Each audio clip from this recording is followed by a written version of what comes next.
this episode crazy stuff because you'll see as we get into it. 2 episodes ago, we took a look at the iconoclast controversy that took place in the Eastern Greek Orthodox Church during the 8th and 9th centuries.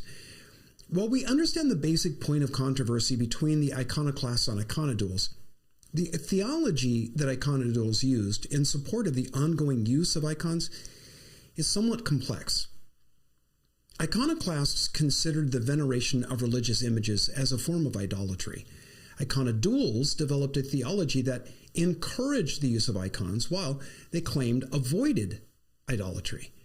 They said that such images were to be respected, venerated even, but not worshipped, though for all practical purposes in the minds of most people, there was no real difference between veneration and the adoration of worship. The acceptance of icons as intrinsic to worship marked the entrance of a decidedly mystical slant that entered the Eastern Orthodox Church at this time, and it's remained ever since. All of this was seen in the career of an author known as Pseudo-Dionysius the Areopagite.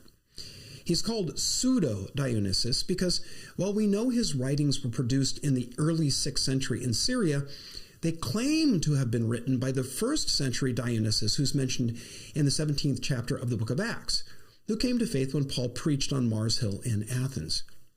Pseudo-Dionysius' most famous works were titled The Divine Names, Mystical Theology, and the Celestial Hierarchy. The Monophysite Christians of Alexandria were the first to draw inspiration from his work, supposing them to be genuine works of one of the Apostle Paul's disciples. The Byzantines followed suit and incorporated some of his ideas. And then in 649, when Pope Gregory I and the Lateran Council accepted them as dating to the 1st century, they became more widely looked to as informing Christian theology. Pseudo-Dionysius' writings merged Christianity with what's called Neoplatonism. He saw the universe as divided into a hierarchy of spirits and believed that the church ought to be organized in a similar way as this spiritual hierarchy. Where Pseudo-Dionysius deviated from the Neoplatonists was in his rejection of the idea that the goal of each human individual was to lose their individuality by reuniting with the Creator. He went 180 degrees the other way and said that it was the individual's goal to grow through mystical moments of revelation so that the person emerged into a divine state, more godlike than human. Pseudo-Dionysius taught that these mystical moments were bursts of revelation that brought enlightenment and advanced the soul's journey to a deity-like state. But they weren't moments of revelation into divine knowledge so much as, well, they were now get this, a stripping away of it. I know it's confusing. You may remember that earlier Gnostics said that it was the acquisition, it was the attaining of secret knowledge that imparted enlightenment. Pseudo-Dionysius reversed that. He said that knowledge stood in the way of enlightenment. The mind was a barrier to spiritual advancement, not a tool to obtain it. He said that the path to salvation, which he labeled as spiritual fulfillment, proceeded through 3 stages: purification, illumination, and union. You see, first, the seeker needed to be purified by stripping him or herself of all earthly and fleshly entanglements. And then by extreme forms of meditation, in which the goal was to wipe the mind clean, the special moment would arrive when the person would achieve illumination and realize their union with the divine. Now, if that sounds a bit like Gnosticism and the esoteric offerings of Eastern religions, that's because they're similar. This synthesis of Christianity and Neoplatonist concepts had a huge impact on Byzantine theologies of mysticism and liturgy, on Western mystics, scholastics, and Renaissance thinkers. Pseudo-Dionysius' writings were translated from Greek into Latin about 850. They were rejected as inconsistent with the Bible by the Protestant reformers and exposed as a 6th century forgery when scholars dug into their origin. But their emphasis on the mystical had already done its damage in the Eastern Church, which continued to hold onto many of Pseudo-Dionysius' ideas. Even to this day, salvation in the Eastern Orthodox Church means something rather different than it does in the Western Church, where it's conceived as redemption from sin and reconciliation to God. In the Eastern Church, salvation is regarded as a return to a process of spiritual transformation enhanced by the church, its priesthood, its icons, rituals, to a destiny, watch this, that produces a being that is much more than human, though not quite attaining deity. The Eastern idea is that the redeemed are not going to be gods, but they're going to be God-like, a distinction without a difference. It's called theosis.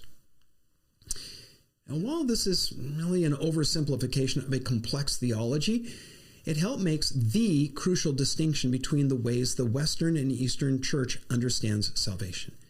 The West sees the work of Christ primarily as salvation from sin, while the East understands it as salvation to glory. Again, it's maybe a gross reduction of the complex soteriology of the Eastern and Western theological traditions, but it's really pretty accurate nonetheless. It's all in where the emphasis is placed. The Bible does say that Adam and Eve were created in God's image, and we know that Christ came to restore what they lost in the fall. Certainly, the redeemed in glory will appear as glorious creatures that dwarf the shades that humans are now. We are, as one artist put it, like ghosts on the earth compared to the glory that was once Adam's and will be the domain of the redeemed yet again. But in Greek Orthodox theology, salvation seems to be not just a restoration of what was lost so much as a promotion into something new, something even more glorious than the first man and woman enjoyed. Again, something above human, if not quite divine. And the emphasis on the mystical in the Eastern Church is all about how to make that leap, that spiritual form of evolutionary advance. In 650, as Pseudo-Dionysius' views were being heavily imbibed in the East, a church leader named Constantine, obviously not the emperor of the 4th century, resurrected some of the errors of the Gnostics. Constantine and his followers rejected the formalism of the Byzantine state church, claiming a desire to return to the simplicity of the early church. Now, we might respond to that, wait, it's 650. They wanted to return to the dynamism of the early church. Isn't that the early church? That was 1,400 years ago. Constantine based his beliefs on the Gospels and the letters of Paul only. He claimed an evil deity had inspired the rest of the New Testament and all of the Old. In a reprise of Gnosticism, he claimed this evil deity was the creator God of this world. The true God of heaven was opposed to the physical universe. That material world was unalterably evil. In order to save people's spirits from the wickedness of the physical world, the true God sent an angel who appeared as a man named Jesus. Now, a little history taught church leaders how to shut down Constantine's re-emergent Gnosticism. All they had to do was go back and read the early church's struggle with the Gnostics and how all these ideas were its old hat and had no basis in Scripture. While a few church leaders did just that and waged an apologetic battle with Constantine's followers, the state church persecuted and at times executed them. Constantine changed his name to Silas, one of the Apostle Paul's associates. After this, Constantine Silas was stoned to death. The next leader of the sect took the name Titus, another of Paul's assistants. When he was burned to death, a third leader took the name, can you guess it? Yes, Timothy. The next adopted the name Tychicus. All of this led to the sect being called the Paulicians. During the iconoclast controversy of the 8th century, the persecution of the Paulicians eased a bit. One of the emperors may even have been a Paulician. But in the 9th century, the Empress Theodora ordered the Paulicians eradicated. Tens of thousands were killed, mostly in Armenia, where they'd set up shop. In reaction, the Paulicians formed armies that proved quite capable in battle. Unable to conquer them outright, the Byzantines offered them independence if they'd moved to the troubled border with the Slavs and the Bulgars that at that time were giving the empire grief. Now, the Paulicians ended up having a major religious impact on these Bulgars.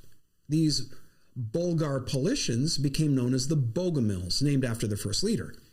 In the mid-10th century, he taught that the firstborn son of God was Satan. Because of Satan's pride, he was expelled from heaven. God then made a new heaven and earth in which he placed Adam and Eve. Satan then had sex with Eve, which union produced Cain, the source of all evil among humans. Moses and John the Baptist, according to the Bogomils, were both servants of Satan. But God sent the Logos, his second son, Jesus to save humanity from the control of Satan. Although Satan killed Jesus, his spiritual body was resurrected and returned to the right hand of God. Satan was in this way defeated, said the Bogomilians. Now, some of our listeners may find all of this similar to another religious group that's headquartered today in a certain state in the United States. It has great skiing during the winter and a capital located near a large salty inland sea. It turns out that Solomon's right. There really isn't anything new under the sun. The Bogomils adopted a rigidly ascetic lifestyle. They despised marriage, although they permitted it in the case of less than perfect believers. They condemned the eating of meat and the consumption of wine. They rejected baptism and communion as satanic rituals since they used material things. Bogomilism flourished in Bulgaria while it was an independent country in the 10th century and then again in the 13th.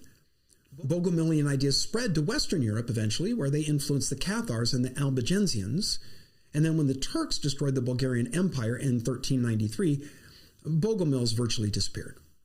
The Paulicians continued in minor enclaves in Armenia all the way into the 19th century, and it's possible that in some small corner of a rural community, Paulicianism continues to find adherents.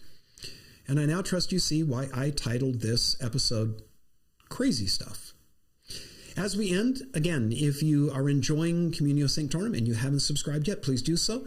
Hit the like icon, the bell icon, so you can be notified when new episodes drop here on the Into His Image YouTube channel. And do me a favor, please spread the word. Thanks.